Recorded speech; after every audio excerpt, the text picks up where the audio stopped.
Good morning, everyone. Let's have a quick house tour. There is a 3-bedroom, 2 toilet and bath house seated in a 150 square meters lot area with 60 square meters floor area. Tara, atang sudlon.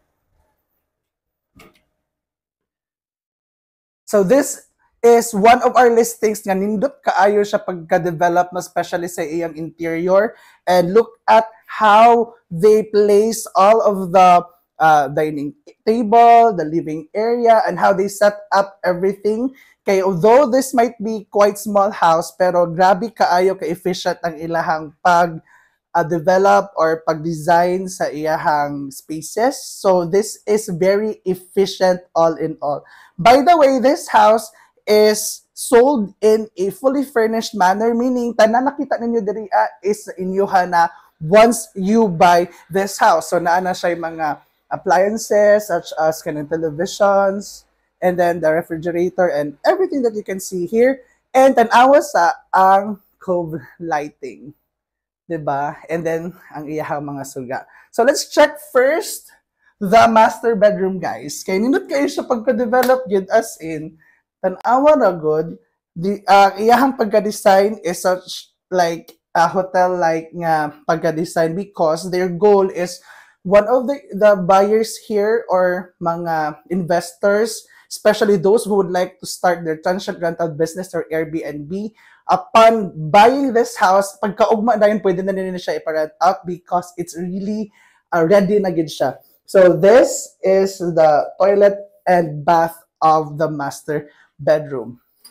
Exploring the other areas of the house, mo ni siya ang kitchen area.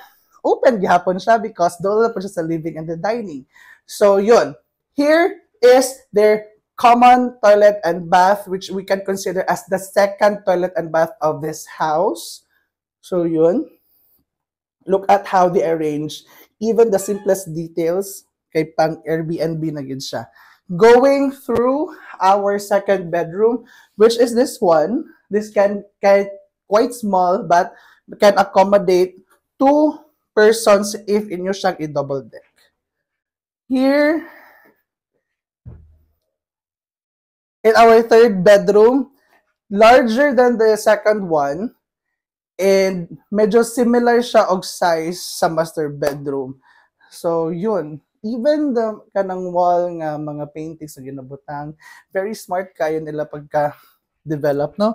So, diri pod sa likod, napadaw space not around 1.8 meters. So you can still develop this. Pwede ninyo siya i-fence, pwede po ninyo siya himuon og service area or dirty kitchen or whatever you'll be thinking in the future. So ang hangin no, maduong pa ninyo. Hindi kayo siya fresh kay ang hangin diri, maybe because wala pa kaayo yung mga houses na build. Ang roads are wide outside. So if you're interested, this is just 3.5 million all in, fully furnished na siya. And if you're interested, just send me a message today. Once again, I'm Cyrus, a sales manager of DK Realty Philippines. Bye!